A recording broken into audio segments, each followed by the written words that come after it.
What's up, Vetters? Patrick here with Vetted. Today we're talking about this.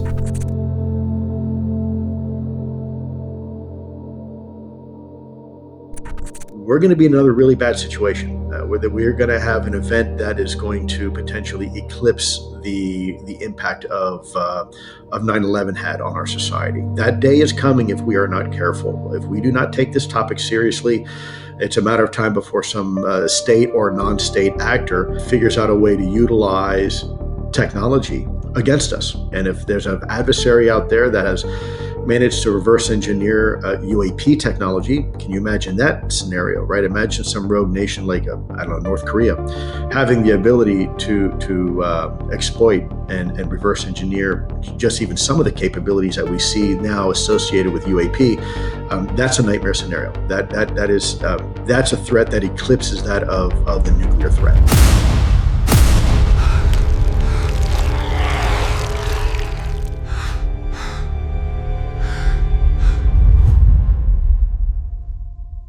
All right, Vetters, please hit that like button. That really helps out the videos. And of course, if you're not already subscribed, hit that subscribe button. Y'all, I'm trying to get to 100,000 subscribers by the end of the year, and I really need your help. I really worked hard on this video. Come on. All right, so what's today's video about? Well, it's about Lue Elizondo and a brand new interview he just did on News Nation with Ross Coulthart. And he spoke about a memo that he sent to President Trump. And I'll put a link down below so you can go check out the memo and everything in it. But there are some specific parts, one part in particular that we're going to talk about that is kind of, trumps everything, if you will. But before we get into the memo and everything about that, let's just kind of roll through some of the highlights of this interview and we'll get to the memo. Can I ask you this? Do you think the Trump administration, Donald Trump, is thinking about disclosure? Well, I hear what you hear and everybody else, that he's contemplating it, that he's been told about it. But I also want to be realistic here. Yes, there's a tremendous opportunity here for our president to be the first sitting president to say, yes, this is real and this is a problem. But there's also a tremendous amount of risk.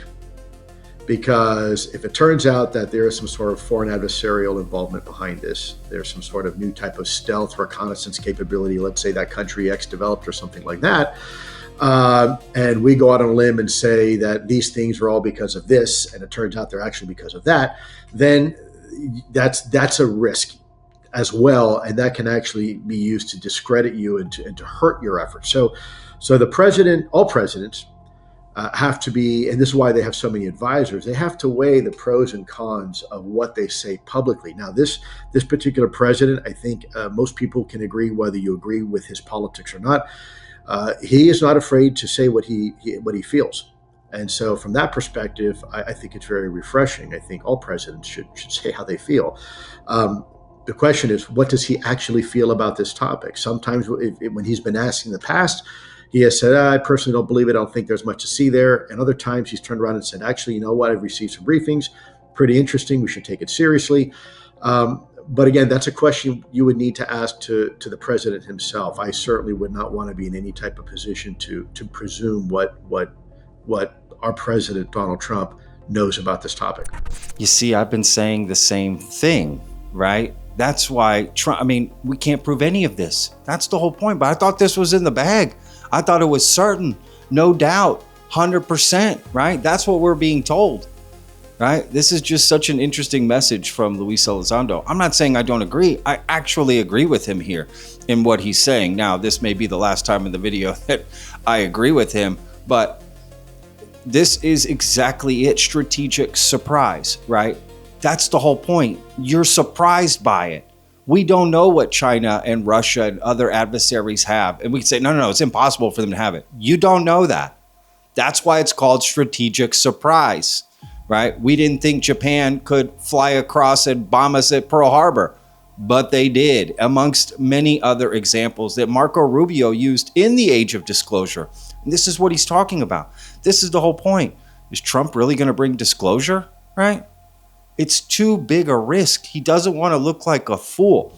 What are the odds, right? Yes, you could be the greatest president in history, but you could also be the greatest fool in history. And that is a And it's a coin toss at this point, right? Because they're not so certain. And what's interesting is Dan Farah has been saying something completely different. I've been getting messages from senior senators and people that are involved in the administration all weekend saying basically the door's just been blown open and the government doesn't have any choice but to walk through it in some regard. I think it's only a matter of time before we see a sitting president step to the microphone and tell the world we're not alone in the universe and that the U.S. intends to lead the way in this new chapter for humanity. I think that is going to happen as a result of this movie. The only question is when. I don't think it's going to happen. It's just a matter of when. I mean, we were told it's now. Like, this is the whole point, right? This is the age of coming soon. And look, this is what Tim Burchett is saying right now. He's just trying to get a meeting with Trump to talk about this. And it's just one thing in a 15-minute meeting with Trump that he wants to talk about. What do you think is President Trump's position on this? Do you think he's still amenable or open or receptive to the idea of being more open about UAPs as he promised during his campaign for the second administration? I think he is. I still think he is. I've put a lot of faith and trust in mine and his relationship. I don't bother him about stuff all the time. I've asked for a 15-minute meeting with him, and I would like to discuss. There's 2 or 3 things I want to bring up to him that I think would go a long way, and one of those is this issue. Oh, and it goes further. We think Donald Trump is going to reveal disclosure. This is the kind of stuff he's being told, okay? Take a listen to this audio recording of Eric Burleson, who did a Twitter space months ago before the September hearings, okay? This is what David Grush told him that is being told to Donald Trump. And then tell me if you think Donald Trump is taking this seriously. So what Grush has told me, this is what blew my mind, and what he said that happened with Trump. And I'll just tell you this, and just again, I don't know that, I want to preface this by saying, this is not what I believe, this is what I've been told, okay? He said that the Nordic people or the Nordic aliens are like a few hundred years more advanced than we are, but they're not super advanced. They're not like, he said the Greys, whatever is sending the Greys is extremely advanced, like thousands and thousands of years more advanced than us, because it's doing all the anti-gravity stuff, all this crazy stuff that's very highly advanced. And a lot of it is what he says with the Greys is psionic. So they basically don't have physical interfaces. They're using their mind, and that there's an interface that picks up thought, and then that and that's how they operate these vehicles, is out of psionic. But the Nordic people somewhat resemble humans, and they have been experimenting with crossbreeding with humans. And he says some of them, that there are aliens that are crossbreeds living in the world. And I asked him, I go, okay, do they know that they're a crossbreed, or do they, like, how would you know that they are a crossbreed? And he didn't have an answer for that. Like, he didn't know if they knew what, but he said that the briefings he's had talked about them. And he said when Trump was briefed on this topic, because Trump finally had a briefing, and he was in the middle of impeachment, like he was in the middle of being impeached. So he's going through that. And then he had like this existential briefing that just kind of rocked his worldview. He joked in the briefing, whenever they said that there are these half-breeds, he joked that Adam Schiff must be one of them. And so... Yeah. What are we talking about? You want him to take this seriously, and then you tell him about Nordics and this and that. I mean, with no proof. Of course he's going to laugh about this. What do you think they're actually talking about behind the scenes? They're making jokes. Now let's move on. What is it? What do we do? How do we protect ourselves? Can we protect ourselves, right? What role does the government have in protecting us? At the end of the day, there's a lot of stuff that the government cannot protect us from. I believe truth is one of those, and I don't think the government should protect us. I think the truth is always the truth, and let the chips fall where they fall, and allow human beings for themselves to decide how they want to internalize this information and potentially this new paradigm. Well, at the moment, Lou, the odds are very much in the likelihood, the high probability, according to the market pundits. There are polls showing that there's an 87% probability that the president is going to make a disclosure announcement before the end of 2025. I actually don't share that optimistic prediction. I think the president's going to keep it buried for a while longer. What's your take? Oh boy, the problem is the moment I say something, it's going to be completely 180 degrees opposite of what actually happens. So, secretly, I hope that's true. I hope the president at least says something. But I also don't want the president to be in a situation where he has to compromise some sort of ongoing operation or effort. So I respect that as well. And I have faith and confidence that not only this president, but presidents in the past have made the decisions they've made because at the time they seemed like they were the right decision. I think there's a lot at stake here with this conversation, and I think it's going to require a lot of. Remember, this is a topic, as I said before, affects people differently depending on how you were raised, and so this is not just a national security conversation. It's a conversation that affects us all from a philosophical perspective, a theological perspective, a psychological perspective, and even a sociological perspective. And because of that, we need a lot more smarter people advising the president and key people in his administration. But 2 points here. One, Ross is incorrect about what the bet is. Okay, here it is from Polymarket. Everyone's been talking about it. That's not what the bet is. Polymarket trader at Stir aggressively buying yes on Trump declassifying the UFO files in 2025. Not that Trump's going to bring disclosure by the end of the year. And Trump declassifying files is not disclosure. Everything's getting mixed around here, right? People think, they assume certain promises, but it's actually this thing over here, right? That's the whole point. They talk about this thing, but then do this thing. Everyone's confused. What? Oh, that is disclosure. I thought that was good. We can't even define these terms. We don't even know what we're doing. And I think I know why we're all confused about this, and we're going to get there. But one thing I would say about Luis Elizondo saying that the government is not with truth and this and that, and okay, to some extent I understand, but there are truths that they hide for us from national security. Luis Elizondo himself doesn't reveal all the truths, right? He's still trying to maintain his security clearance and all, and all power to him. I don't want him revealing national security secrets, even though he's allowed to talk about certain things that make no sense, that would be a national security issue. Again, another spider web of just nonsense, but let's keep going. Let's finally talk about this memo that Luis Elizondo sent to President Trump, or sort of. So, Lue Elizondo, we've got a memo you wrote in January this year to President Donald Trump as he was coming in shortly before he was sworn in for his team to analyse and assess. Let's hope this got to the president. And again, what's interesting about this memo is it's 4 pages, but there's one part in particular that Ross is going to bring up that I found to be absolutely fascinating and might explain the entire mess that we're in. I'll explain in a second. Firstly, Lou's using a new term, Emerging All-Domain Technologies, EADT. This is a very clever document because it basically doesn't talk about aliens, it doesn't talk about anomalous phenomena. Basically, it talks about emerging all-domain technologies.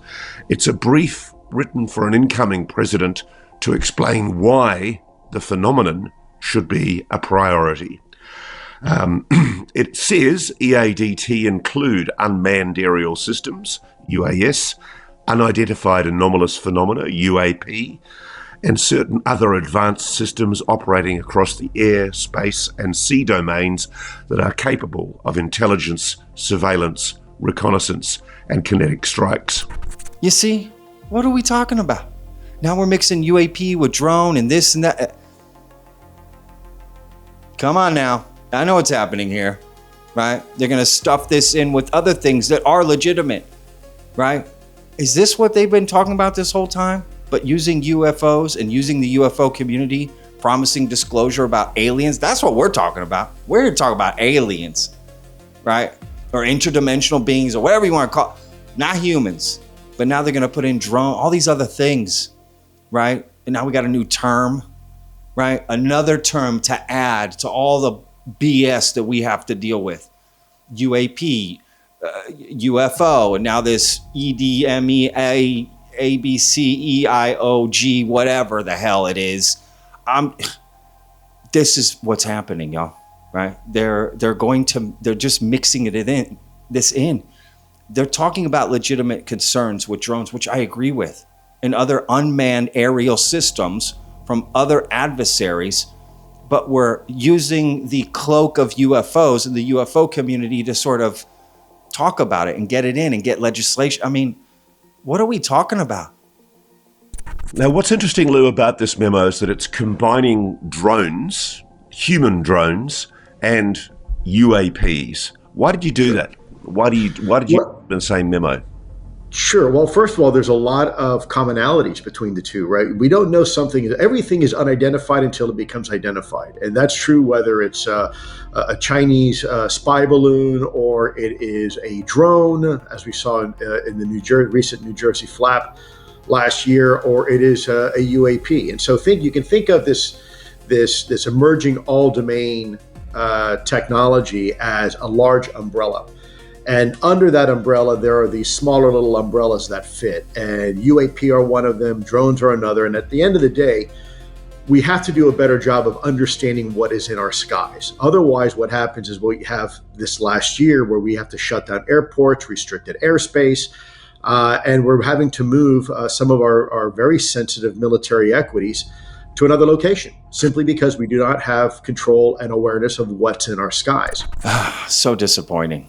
Honestly, very disappointing to use the UFO community, if you're asking me. That's my opinion. That's what I think is happening. I think it's plain as day. They're saying it right to us, right? So this is plausible deniability. You can be like, I told you that. Why are you confused? Why do you think this is about aliens? I told you it was about this. Unmanned system, blah, blah, blah. This isn't about aliens. Even though they keep using new paradigm and non-human and biologic, right? Anything but, so that you think it's that. It's ambiguous, right?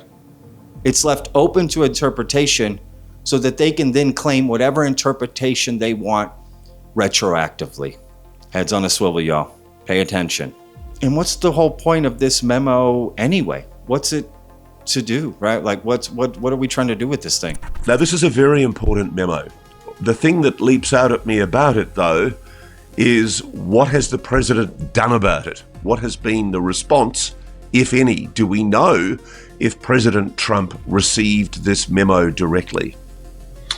Yeah, well, it's a good question. There are no guarantees in life, right, except for death and taxes. So I'm certainly not going to speak on behalf of the President of the United States.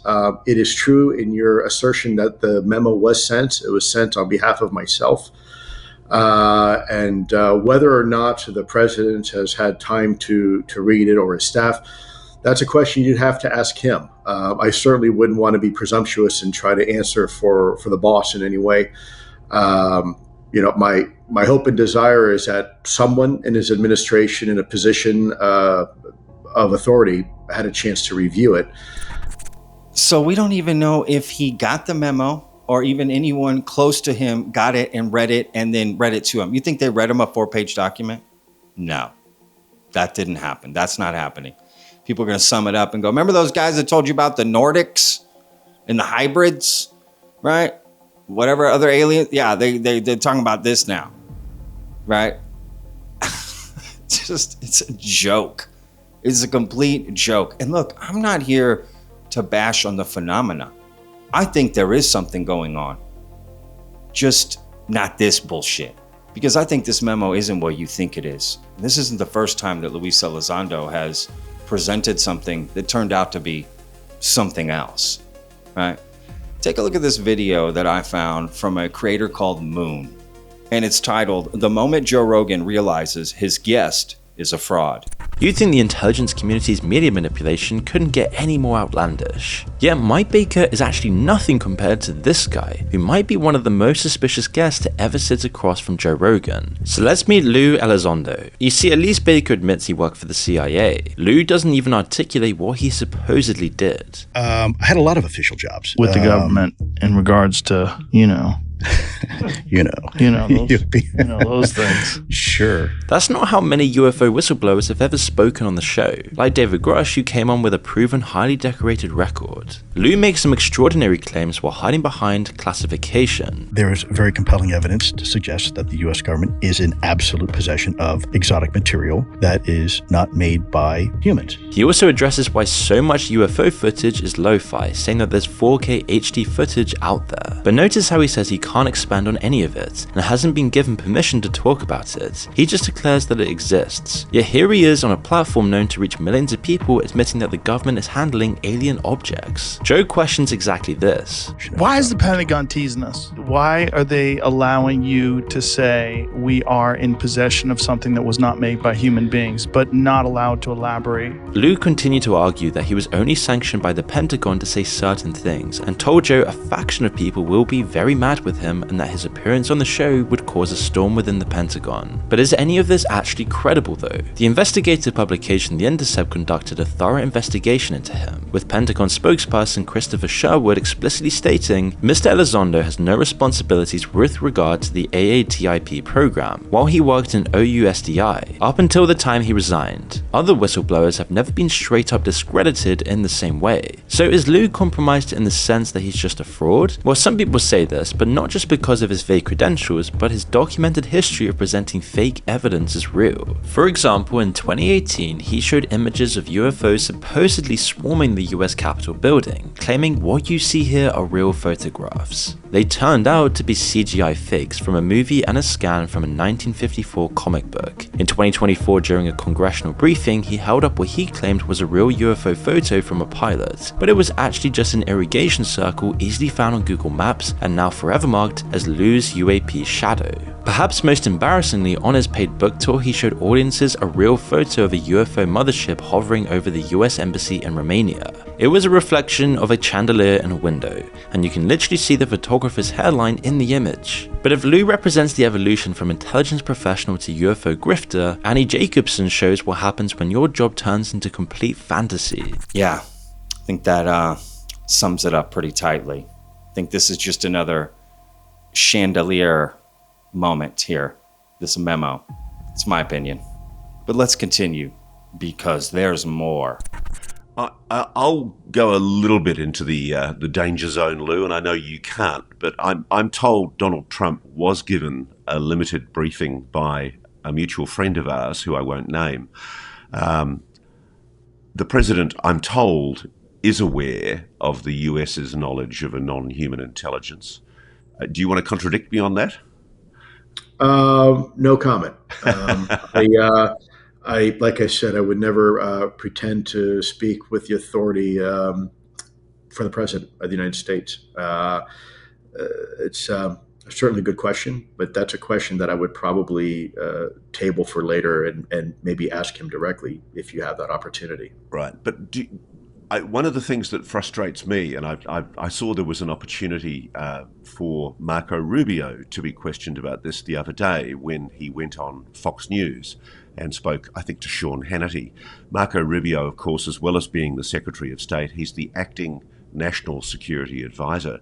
Wouldn't it be a perfectly normal thing for the National Security Advisor to have been read in to something as significant as the legacy UAP retrieval reverse engineering program by now?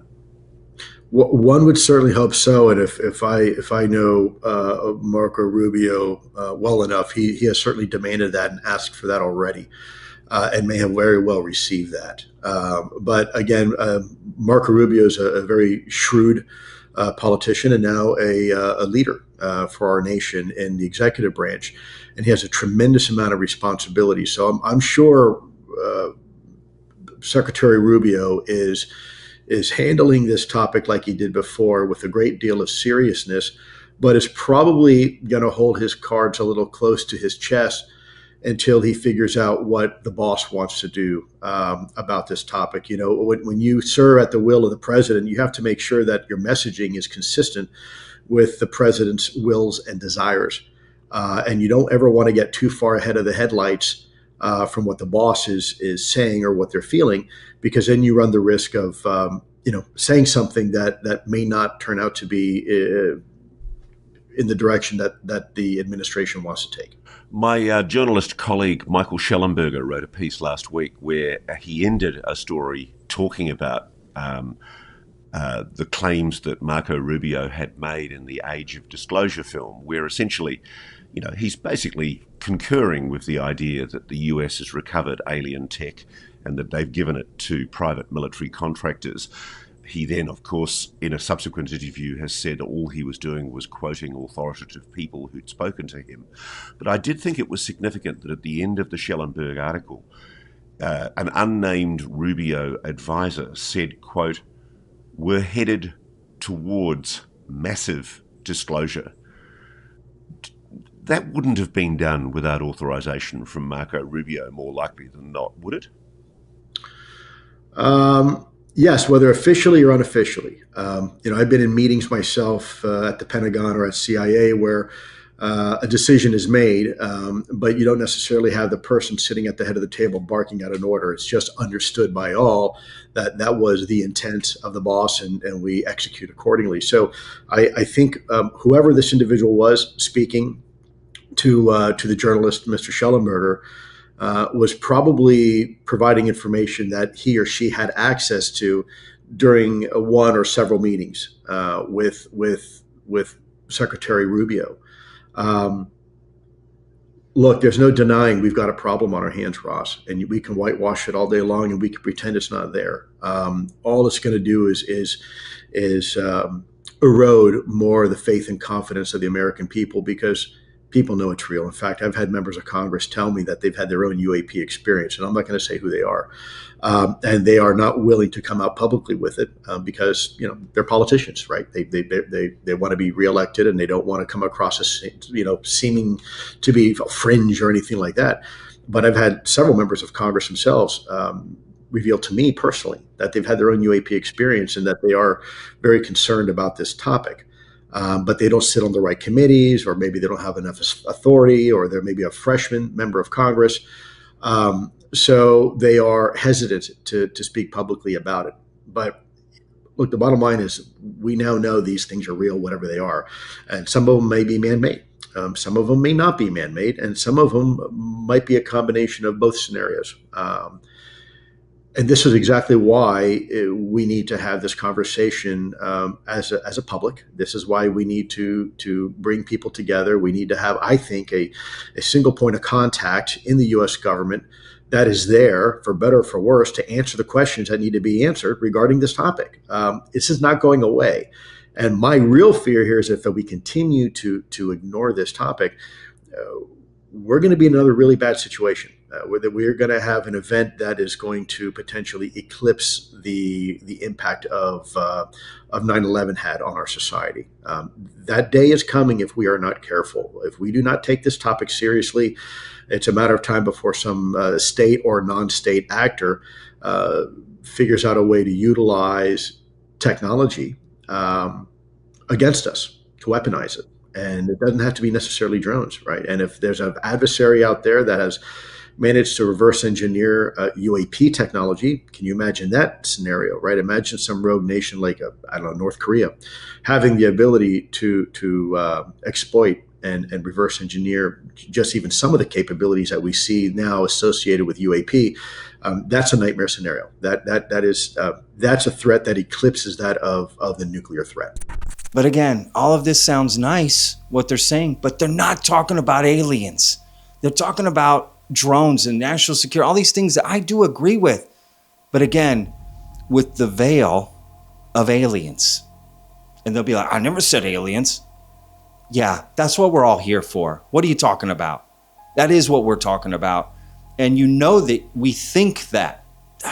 Just more confusion. But I'll be honest, I'm starting to see the light. Jim Semivan, your former To the Stars Academy colleague and former very senior executive in the CIA clandestine service, went on my friend James Ian Doley's Engaging the Phenomenon show earlier this week. And he gave a really interesting interview, and he used a word that stuck in my mind when he was talking about the difficulties for the administration in making a decision about whether or not they should talk about what they really know about non-human intelligence. Jim said it was a truth that is indigestible, that it's so confronting, whatever that is, a lot of people just wouldn't be able to deal with it. I know Hal Puthoff has acknowledged that he was part of a team way back under the last Bush administration that looked at the issue of disclosure. You know, there was an assessment made as to whether or not it was time to disclose. And the group of wise heads that Hull was put off also made a decision at that time not to disclose. Are we looking at that again? Is there something we don't know, Lou, in the public arena that is influencing the decision to disclose or not to disclose? I mean, one of the questions in my mind, for example, is if there is a non-human intelligence and if we have agreements with them, is it part of our agreements with them that we not disclose?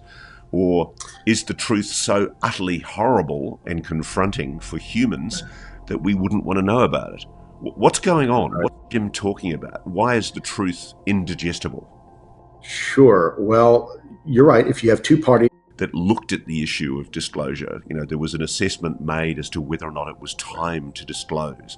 And the group of wise heads that Hull was put off also made a decision at that time not to disclose. Are we looking at that again? Is there something we don't know, Lou, in the public arena that is influencing the decision to disclose or not to disclose?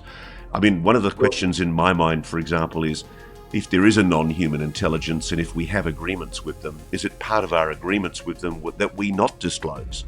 Or is the truth so utterly horrible and confronting for humans that we wouldn't want to know about it? What's going on? What's Jim talking about? Why is the truth indigestible? Sure. Well, you're right. If you have two parties that make an agreement, you can't break that agreement without having both parties agree, right? So if there was this, let's say, an agreement with an NHI, and it's okay, we're going to keep this quiet, and you keep it quiet, you really need both sides to agree that, hey, we're going to go public with this. But there's also the other aspect of truth itself. Everybody says they want to know the truth, and I would agree that most people probably do. But when you look at it, there are some truths that are not very good truths. Give you an example.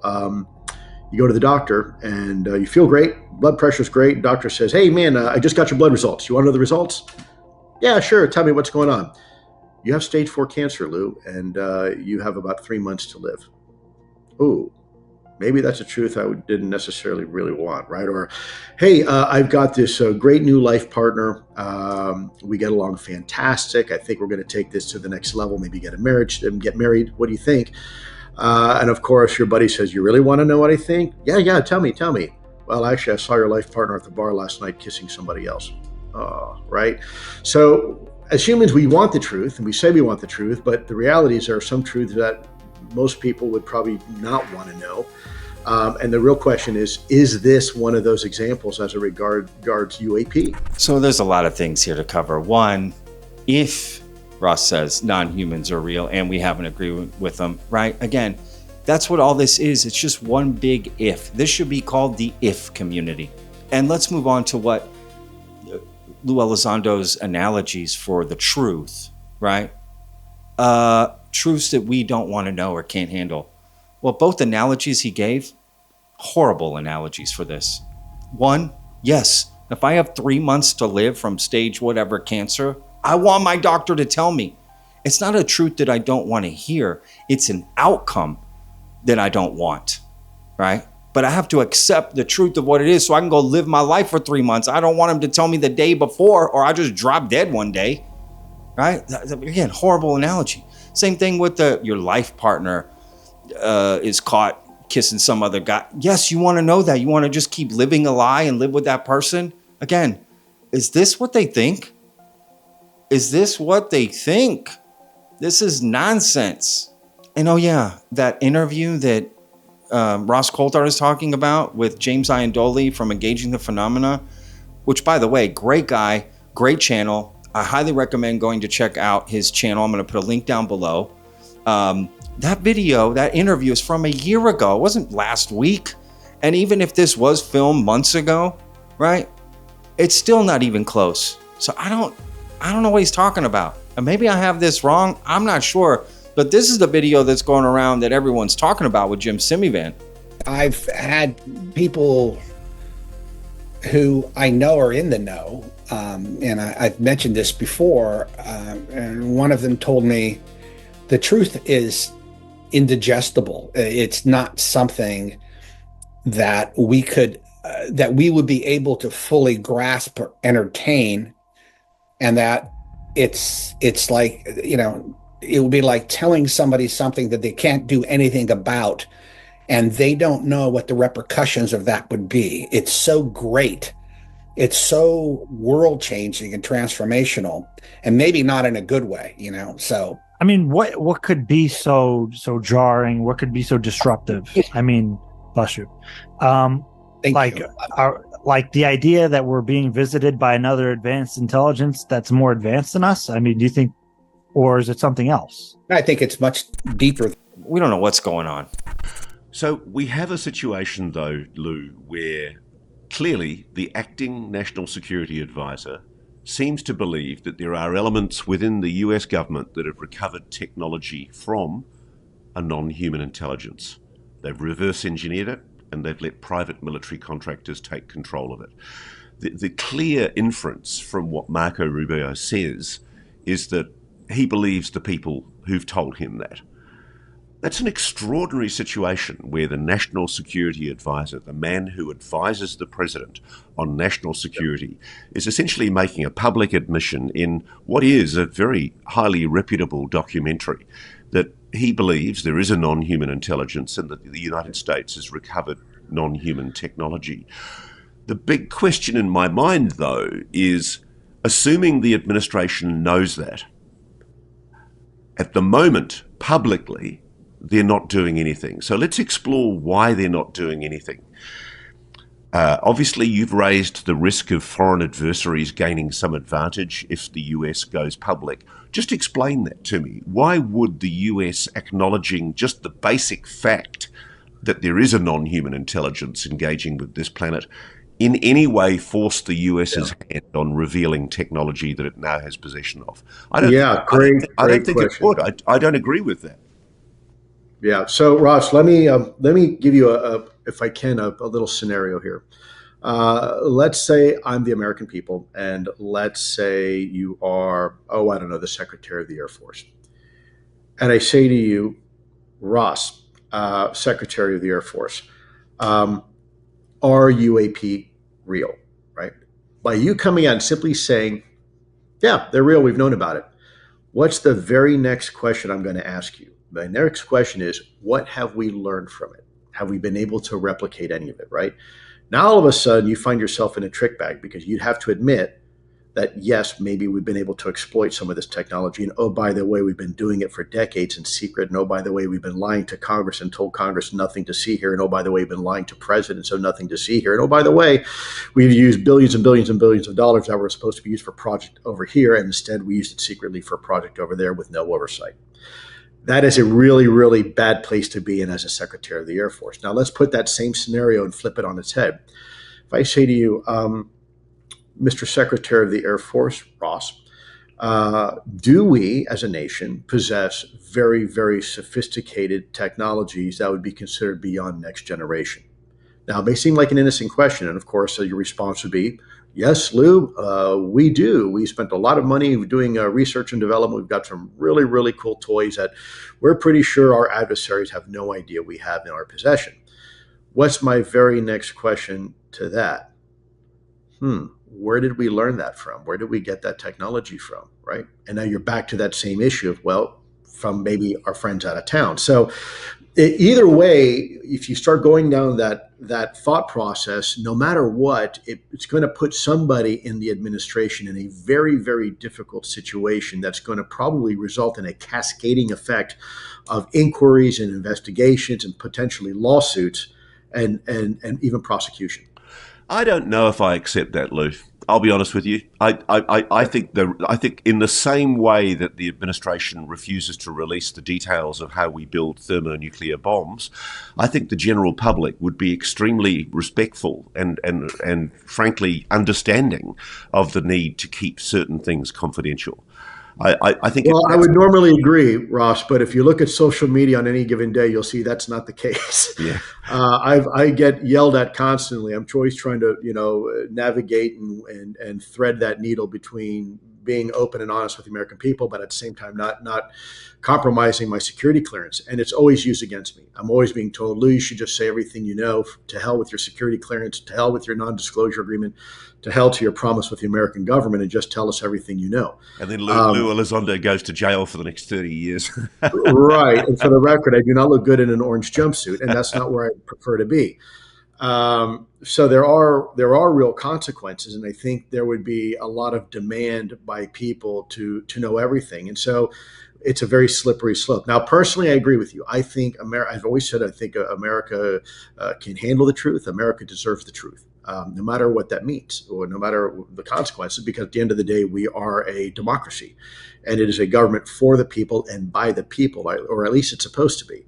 And so I do believe that we can handle it.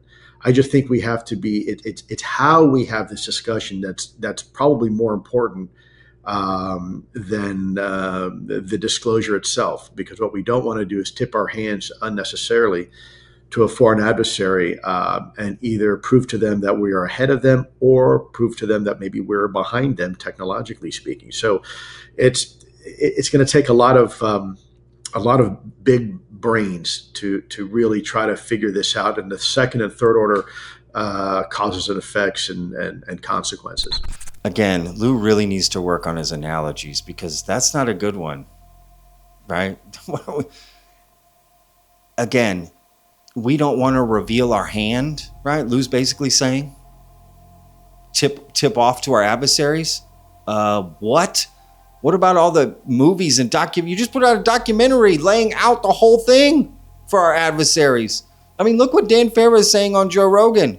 When people talk about the successful back engineering of these things, what are they saying? Are they saying that they can fly around Earth? Are they saying they can go outside of Earth's atmosphere and go into deep space with these things? Like, what have they said we are currently able to do with these back-engineered crafts that we've supposedly people that I can't ourselves? attribute the statement to that were very credible sources told me that some of the UAP activity in space specifically is reverse engineered technology. Okay. Does that mean in space in low Earth orbit, or does that mean traveling through the solar system? What was implied to me was traveling through the solar system. Jeez. Yeah. So are these Here's another thing manned? that same person said to me, by the way. Yes. So before I forget, that their belief is that the technology we have would not be pulled out even to stop a world war. It would not; those cards would not be shown until moments before, like, a nuclear war situation. So they wouldn't pull it out to stop like any of the wars we've experienced in the last, since World War II. They wouldn't, regardless of how many. It has to get to 9. It has to get to a level where there's no other option. Wow. Because it's show your cards. Now, when they say that they've traveled through the solar system, is this biological human beings, or are these drone crafts? Like, what are they saying? I never got any of that. All I was told is there's some of the UAPs that have been seen by our astronauts on space missions are non-human intelligent life, and some are reverse engineered craft. That's what I was told. But we don't know whether there's a person inside of them. I don't. If they are reverse engineered and they are ours, and we figured out how to make our own. That I don't know. Yeah, I need to know that. Yeah. That's kind of important. Yeah, there's a lot. Is there fucking some dude named Bob flying through space? Some Top Gun guy that they've given the task of traveling to Venus real quick? Wouldn't surprise me. We got reverse engineered spaceships for flying around. Is that not tipping our hat to the adversaries of what we have? Hello? If we wanted to maintain strategic surprise, we gave that up a long time ago, because we're literally telling in public, in books, documentaries, podcasts, over and over and over and over again, what we have as a government, what we're hiding, the most secret technology, what we're hiding, what it's capable of. Again, what are we talking about here? Finally, Lou, age of disclosure. I mean, obviously, you had a role in putting the people together who were prepared to speak in that movie. Allegedly. It's quite an extraordinary film. I mean, to see somebody like James Clapper, a former DNI, making the acknowledgements that he makes about a reality, an NHI reality, is it pushing the needle? Certainly. Everything pushes a needle. I think it's I think every bit helps. Every oar in the water helps push the needle forward. Do you think that there are people inside the Trump administration that are actually intellectually engaged with the disclosure issue as a possible policy issue for the administration? This is my private, personal perspective, but I think the answer is definitively yes. So when somebody anonymously at a senior level in Marco Rubio's office says, quote, "We're headed towards massive disclosure," there is room for optimism. There is.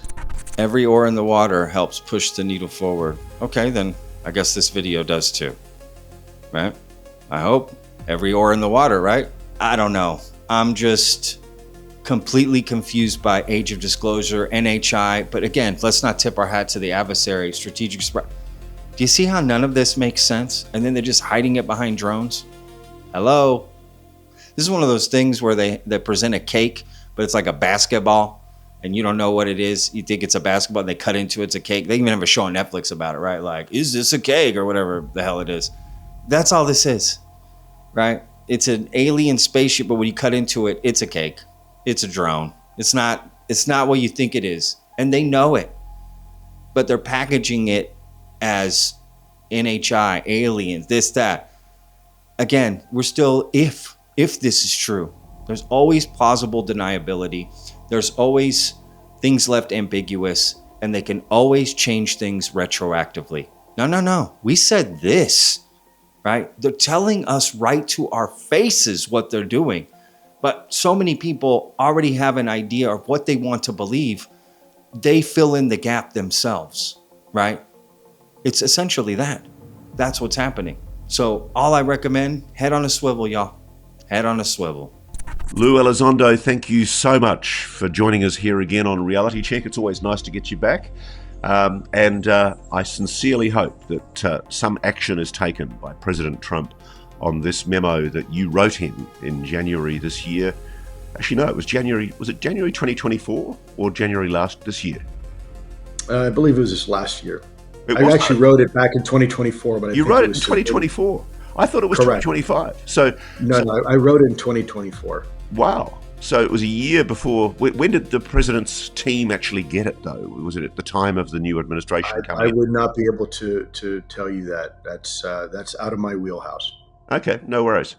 But essentially, at the moment, we're waiting and seeing whether the president takes any action.